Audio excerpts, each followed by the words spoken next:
देखो आज हम अभी फिलहाल बहुलक का यहाँ पे सूत्र लिखवाए हैं और बहुलक के बारे में बताए हैं। आज बहुलक का एक ऐसा सवाल बताएंगे आप लोगों को कि बहुलक पे आधारित कोई भी सवाल आएगा तो आप आसानी पूर्वक उसको हल कर सकते हैं। जैसे मान लो कि ये क्वेश्चन दिया है वर्ग अंतराल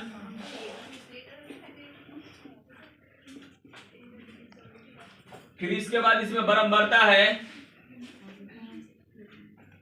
वर्ग अंतराल है 0 से लेके 20, 20 से 40, 40 से 60, 60 से 80, 80 से 100 और 100 से 120 है। बराबरता है 10, 35, 52, 61, 38, 29। और आप लोग को हम यह बता देना चाहते हैं कि यही सवाल परीक्षा में इस बार आने वाला 2026 में जो एग्जाम होगा उसमें यही सवाल आएगा।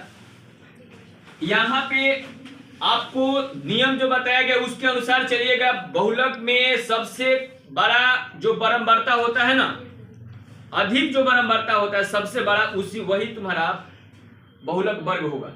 तो इसमें सबसे अधिक बराबरता क्या है? 61 है। तो ये तुम्हारा F1 का मान हो गया। इसके ठीक पहले होता है 0। देखो F0 का मतलब बहुलक वर्ग से ठीक पहले वाले की बराबरता। तो इसके ठीक पहले वाले की बराबरता है तो ये F0 का मान हो गया और ये तुम्हारा बहुलक वर्ग हो गया। और F2 का मतलब ठीक बाद, तो ये है बहुलक वर्ग की बराबरता है तो इसके बाद वाला हो जाएगा तो ये F2 का मान हो गया। सब में कितना का अंतराल है? 20 का अंतराल। तो H का मान कितना हो जाएगा? तो तुमको यहाँ लैंग्वेज में लिखना पड़ता है कि यहाँ सबसे अधिक बराबरता कितना है? 61, जिसका वर्ग अंतराल 60 से 80 है। तो L बराबर हो जाता है का जी? तो L का मतलब लिखवाए है बहुलक वर्ग की निम्न सीमा। तो बहुलक वर्ग की निम्न सीमा बताओ कितना है? F1 का मतलब होता है बहुलक वर्ग की बराबरता। तो बहुलक वर्ग की बराबरता कितना है? F2 का F0 का मतलब होता है बहुलक वर्ग से ठीक पहले की बराबरता। तो 52। F2 का मतलब बहुलक वर्ग से ठीक बाद की बराबरता। तो 38। और H का मतलब होता है बहुलक वर्ग की लंबाई। तो कितना का अंतराल है? अब यहां से फॉर्मूला लगा दीजिए। बहुलक बराबर होता है L plus F1 minus F0 बटा 2F1 minus F0 minus F2 गुने H। L का मान बताओ कितना है? 60 है। F1 का मान कितना है? F0 का मान कितना है? 52 है। 2F1 का मान 61, F0 का मान और F2 का मान बोलो कितना है? और H का मान 60 का 60 छोड़ दो। 61 में से 52 जाएगा तो कितना बचेगा? 9। और 9 में 20 से गुना करोगे तो 20 9 180 होता है। 61 में 52 जाएगा कितना आएगा? 9। और 9 में 20 से गुना होगा तो 180। 61 गुना के 122 होता है।